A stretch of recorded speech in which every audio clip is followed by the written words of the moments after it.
passion, the emotion. And Dortmund, against all the odds, are European champions.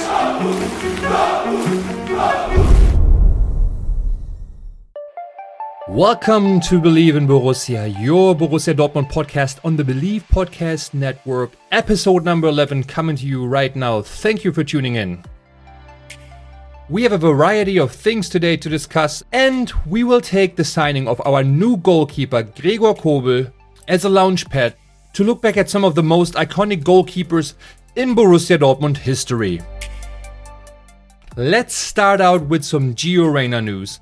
He will not be playing in the Gold Cup because BVB is not giving him clearance, as they want him to be at camp for the preseason with his new coach to give himself and the club the best possible exposure for the 2021-2022 season. No offense to the Gold Cup, but Gio Reyna's goal has to be to break into the starting 11 at a side that competes for silverware, competes for a national title and plays Champions League. And from a club perspective, it's a no-brainer. Borussia Dortmund wants all their players together to maximize impact of training camp. Another former US men's national team player and Dortmund player made history this weekend by winning the Champions League. I am obviously talking about Christian Pulisic, who became the first American to play and win in a Champions League final.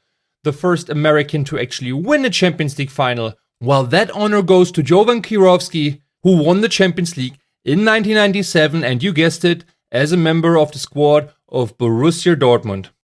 Now, Pulisic wasn't the only one with a BVB history, as well Antonio Rüdiger actually, who played for Borussia Dortmund in the youth teams, and of course head coach Thomas Tuchel became champions as well.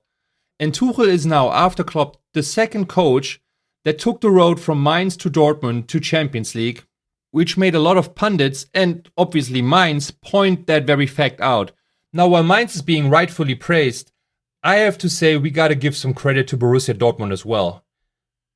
Do you think they would go from Mainz to, say, PSG or Liverpool directly, without any Champions League experience, without having to face the big game pressure at Borussia Dortmund, or being the coach and the center of attention for such a global club that allowed them to continue on the groundwork they had laid in Mainz, but at BVB they could refine and actually hone their skills more to become the successful coaches they are today. Let's hope that Marco Rose got enough Mainz DNA from his playing days to climb to the same heights as his predecessors here in Dortmund, but obviously do it in a black and yellow dress at the end. Well, and if you want to place a bet on Marco Rose and Borussia Dortmund Champions League winners 2022, you can just head on over to BetOnline, the fastest and easiest way to bet on all your sports action. BetOnline has you covered on all the news, scores, and odds, and it's the best way to place your bets, and it's free to sign up. So head over to the website right now, betonline.ag, or use your mobile device to sign up today and receive your 50% welcome bonus for your first deposit. BetOnline, your online sportsbook experts. In other news, the Bundeskartellamt dropped a very interesting report last week. Said federal authority monitoring the cartels in Germany had been asked by the DFL whether 50+1 infringes on any cartel rules or competitive law. Now, many folks have probably expected it does, because you hear so many people like Martin Kind and pundits on the media lobbying against 50+1, arguing it's unfair, arguing it holds back investments, yada yada yada. Well, it turns out the Bundeskartellamt had other ideas. And I'm just going to quote what they tweeted. 50+1 preliminary assessment by Bundeskartellamt. Competition law does not stand in the way of Deutsche Fußballliga's 50+1 ownership rule. However, DFL must ensure that the rule is consistently applied. Quote end. They're basically saying it's not the 50+1 rule that's unfair, but it's the exceptions made for Volkswagen at Wolfsburg, for Bayer at Leverkusen, and for Dietmar Hopp at Hoffenheim. So the cartel authority is taking the stance that it's actually the investors, the majority investors, that undermine the fairness, because you can have investors as minority investors, which is very common at a lot of clubs. Borussia Dortmund has it with Puma, with Evonik. Bayern Munich has it with Adidas and Audi, and I'm sure other clubs have it too. Hertha, for example. They furthermore argue that the point of clubs is for people, as in the people, to participate and share in a joint interest, aka the club format around it, which is threatened by majority shareholders and corporate investment. You can find the whole report online and it's well worth a look. I feel if a federal authority has such a clear stance on this topic, then I wonder why there's so many people who are so lazy in their assessment of investments and 50+1 that always say the same thing, which is basically we need to open up to majority investors, because when they say investors, that's really what they mean, because as I just said, minority investment is absolutely possible right now without infringing the rules. So if you want to go and hand over the keys to some investor and you're complaining that you can't, I really wonder. I don't think any top-notch soccer-loving investor or sheikh from Abu Dhabi is going to look for Hannover 96 to use them as a platform and lift them into the Champions League to present themselves on the world stage. And I don't think they're going to invest enough money to make them competitive with the English clubs. In my opinion, and I think I've said this before, the absolute top investors will look for the top brands first, who already have the most income, who already have garnered the most investment and interest in forms of investors or, for example, partnerships. Big brands want to hang with big clubs. There are probably a few clubs out there that are currently undervalued, for example, Hamburg. But who's to say that they can actually do something smart with that kind of money? And who's to say that it's not going to end up like it did at 1816 Munich or Malaga, where somebody came, dropped in a lot of money, lifted a club into the Champions League, then lost interest, had some troubles, withdrew, and then Malaga plummeted into the second division. Are you aware of who invested there still? Was that a good PR move? Did you even care about the Malaga team at all? Do you think their fans are now happier than they were before? Like, was it worth it for a couple of seasons of Champions League to burden yourself in the long run? That model reminds me a little bit of win now moves in the NBA, when you give away all your draft picks, spend a lot of money, go into luxury tax, and then you get dropped in the first or the second round of the playoffs. The team falls apart because, let's face it, they were only there for the money in the short run. And then you're worse off than before because you don't have any draft picks for the upcoming years to even start building something, and you're looking at doom and gloom for the foreseeable future. The last thing I want to touch on that I read in the news was a New York Times report about UEFA looking hard to make a switch to a Final Four format for the UEFA Champions League, dropping the semi-final back and forth leg and making it a Final Four tournament. And you know what? I think it's actually not a bad idea. It has a big caveat, which is the fans, because the clubs will obviously miss one home game in front of their most loyal fans. And not everybody of that group will be able or willing to take a couple of days off, travel halfway across Europe and spend a couple of days there. And if you raise the platform like this, it will also raise the prices for tickets, travel and accommodation. That being said, if you communicate it the right way on a club level, and think about some mechanisms to make it a little easier for fans. For example, in terms of the ticket allocation, maybe helping organize travel. Then I think you're onto something. Because at the end of the day, many fans, especially in Germany and in England, they love to travel. They love going away. They would travel in packs to an away semi-final in the Champions League. So now you can make it a multi-day party and you get to represent your club on an even bigger platform. Because at the end of the day, that's what it's about. Showing your support publicly and pushing your guys on the pitch is just what many fan scenes like to do. Why else would there be so many people, for example, traveling to a Champions League final or a big game even without a ticket? Because they just want to be there, they want to enjoy the atmosphere, they want to be able to say, hey, we were there with 10, with 20, with 50,000 people, what an amazing club. Well, now you could basically do it across 2 games in the whole week. That doesn't sound so terrible to me, and I think they really have a window there. I don't remember anyone complaining about the Champions League final being moved from Wednesday to Saturday, even though that was mainly for commercial reasons to allow for better events around the game itself, but also around watch parties and just more availability from fans. So not all change is bad. I think it always comes down to the context and the fit. Take Red Bull, for example. I explained some of the criticism behind Red Bull's engagement in Leipzig in one of the early episodes. But in the context of American sports, I think that's a total different story. Now you can say they also replaced the Metro Stars here. But the Metro Stars, to begin with, itself were a franchise that was only named and designed to provide sports entertainment in America's most lucrative media market. So in a country where teams can just pack up their bags and move a couple of thousand miles east or west, switch names, and all leagues have been set up to strive for revenue optimization, can you really cast a stone at Red Bull? Here, I don't. It's not the same. So context and fit have to be considered. With the demotion of Roman Bürki, a slew of transfer rumors swirled around the club. And in the end, Borussia Dortmund signed Gregor Kobel from VfB Stuttgart as most likely their new number one. Kobel was born in 1997, hailing from Switzerland, and is coming to Borussia via Zurich, Hoffenheim, Augsburg and Stuttgart. He's had 2 solid seasons with the Swabians, ensuring promotion for them last year, and being a key cog in the team that relatively easily stayed in the league this year. So a Swiss goalie with Bundesliga experience and a reasonable 15 million euro price tag seems a solid choice. But is solid really good enough to warrant all that Bürki drama? Granted, at his age he has more potential than Roman Bürki right now. But Bürki also had potential in spades when he came from Freiburg to Dortmund and now looks to be on his way out. And I really wonder what happened to Maignan, who cost a similar transfer fee, and sure isn't earning crazy wages at Milan, who couldn't even pay their star and golden local boy Donnarumma, what was it, 8 million a year or something like that, to keep him, despite making the Champions League.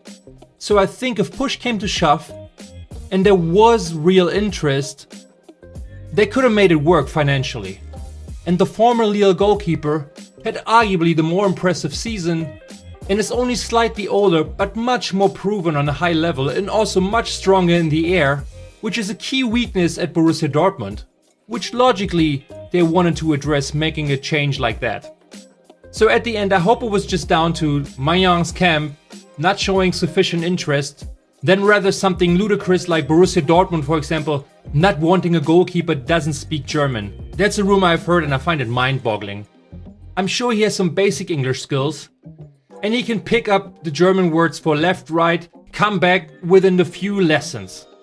But that ship has obviously sailed, so now all eyes are on Gregor Kobel, who seems to be the future between the sticks at Borussia Dortmund.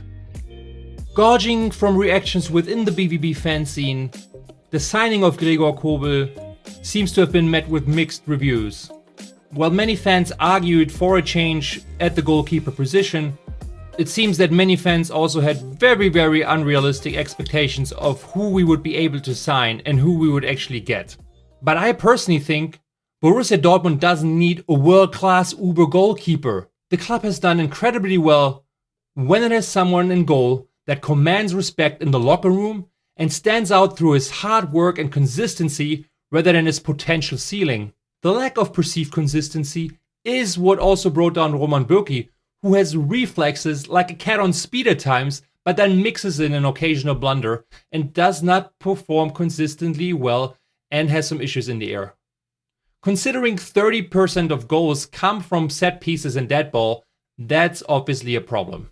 So let's hope Kobel will be able to improve and keep a consistent high level throughout his BVB career.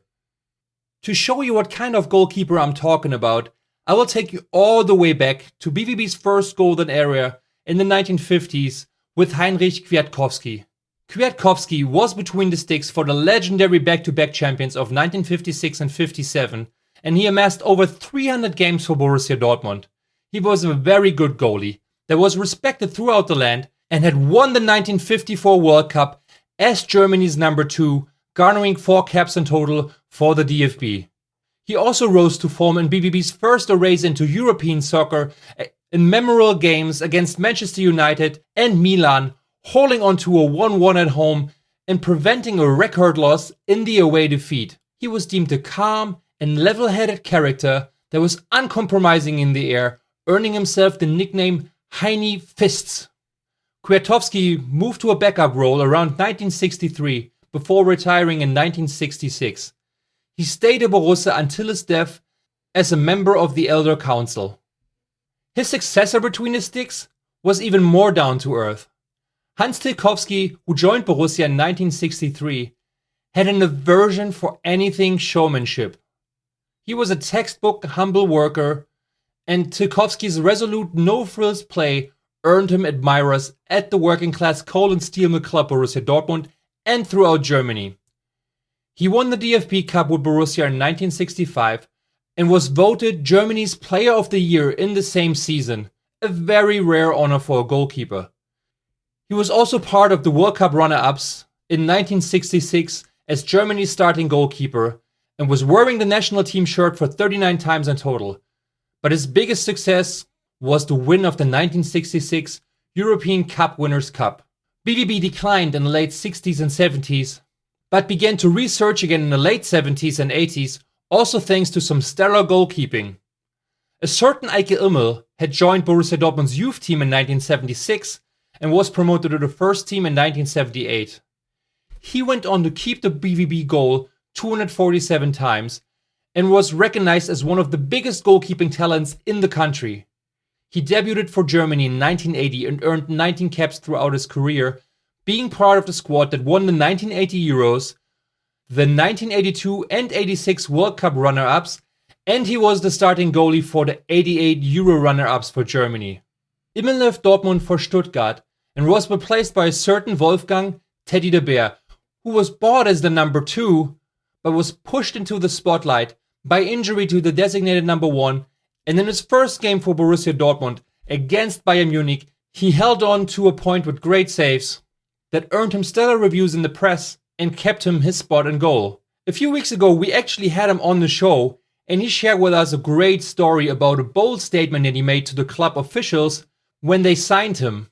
So let's have a listen. In the 86, when I started to play for Borussia Dortmund, and the president, Dr. Gerd Niebaum, I sat with him on a table and wanted to sign my contract.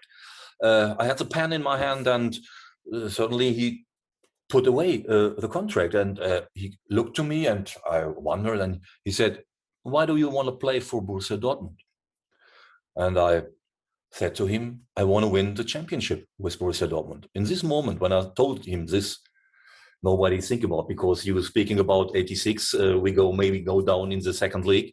But in this moment, I sat him opposite of him, and I said this sentence to him. I said, "I want to win with Borussia Dortmund the championship." And that's quite a bold statement to make coming to a team who has been fighting relegation for most of the 80s. But he should prove quite visionary, and with Teddy in goal, Borussia Dortmund kept its first title in 23 years, winning the DFB Cup in 1989 and laying the foundation of the next golden era in the 90s. I highly recommend you to go back to episode number 8 and listen to the full interview with Teddy. It's an absolute gem and a great blast from the past to reminisce about the 89 Cup final. In the modern era, there are two goalies that stand out to me: Stefan Klos and Roman Weidenfeller. Now, Stefan Klos wasn't exactly an imposing figure. At 6 feet, he was a rather undersized goalie. But that didn't stop him from taking a starting spot from Teddy de Beer and winning back-to-back German titles in 95 and 96, the Champions League and the Club World Cup in 97, with Borussia Dortmund, and 4 more national championships and 3 cups at Glasgow Rangers. He wasn't the fastest, he wasn't the tallest, or the most athletic, and he was humble and quite shy off the pitch, but he was a fierce competitor on it, leaving everything on the field. He was making the most of his abilities, and he was as reliable as Swiss clockwork. I really do not recall a dip of form with Stefan Klos when he was with Borussia Dortmund. Now, Weidenfeller joined Borussia in 2002 as a backup for Jens Lehmann, and when Lehmann left for Arsenal a year later in 2003, Roman Weidenfeller got the starting gig and disappointed. His first games were really rough, and his blunders earned him the nickname Weidenfehler, Weiden mistake, as he was demoted to the bench and being the number 2 for the rest of the season. And things did not look up for him in the 2004 and 5 season, under a new coach, Bert van Marwijk, who still put him in the backup role at the beginning of the season, but gave him another chance at matchday 9, to the dismay of many Borussia Dortmund fans. But Weidenfeller's competitiveness and his confidence drove him to work hard on his game, and he won over the fans and the press, earning Player of the Month award twice in the following season in 2005 and 2006. And for the next years, he was statistically one of the best German goalkeepers around.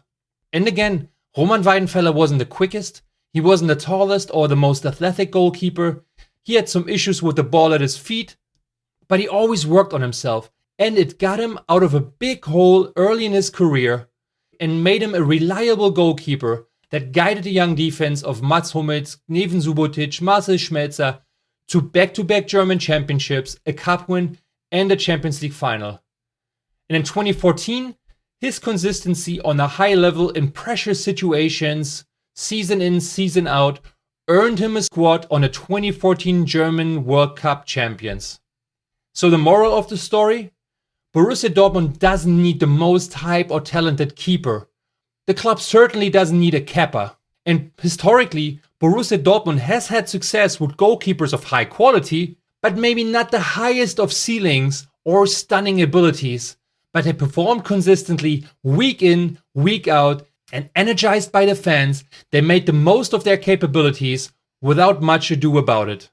So let's hope Gregor Kobel can fill the cleats of some of these legendary goalies and become equally successful at Borussia Dortmund. Thank you for tuning in again to Believe in Borussia, presented by BetOnline. I hope to catch you again next week, and until then, a black and yellow shout out across America.